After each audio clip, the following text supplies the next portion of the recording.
Une nouvelle révélation est tombée concernant les meurtriers de Pop Smoke. Je vais tout vous raconter, il y aura d'autres news dans cette vidéo, il y a eu un décès récemment. Sans plus tarder, let's go pour les news. Alors, quelle est cette nouvelle révélation sur Pop Smoke? Corey Walker a fait une déclaration affirmant qu'il aurait demandé quelques minutes avant le drame à ses potes de ne pas utiliser d'armes à feu.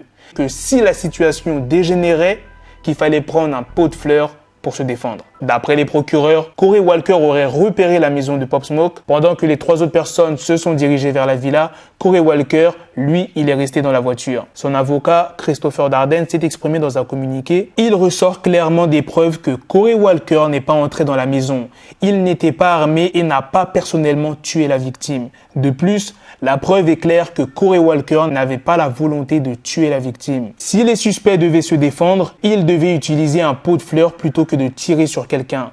Ce n'est qu'après que les voleurs soient sortis de la maison et soient rentrés dans le véhicule que Corey Walker a appris la fusillade. Soyez rassurés les gars, je ne pense pas que Corey Walker pourra sortir comme ça. Corey Walker et Keandre Rogers, au moment des faits, ils avaient 19-18 ans. Donc ils ont été inculpés pour meurtre. Corey Walker échappera peut-être à la peine de, voilà, vous connaissez la suite, mais il risque quand même la prison à perpétuité. Son procès démarra en fin d'année 2021 ou début 2022. Et concernant les deux autres personnes qui sont mineures, ils ont 15 et 17 ans, eh bien ils ont été inculpés pour meurtre et vol. Sixon Ebreezy s'est exprimé sur le meurtrier de King Von, qui est l'ultime, je le rappelle.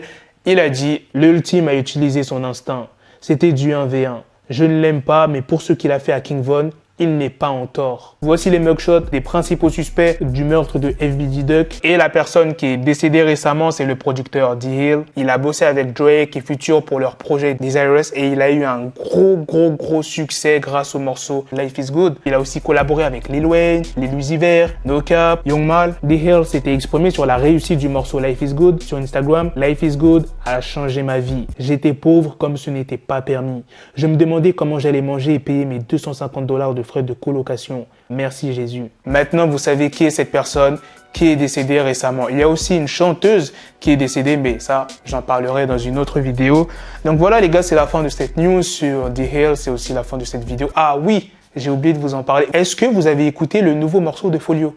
List of Dead Ops. Comme le nom l'indique, tu sais très bien de quoi il va parler dans le morceau. Le mec, il raconte un par un comment ses ennemis sont morts. Et le morceau, il est en train de tout péter en ce moment. J'espère que ça va pas faire une Bobby Shmurda, hein.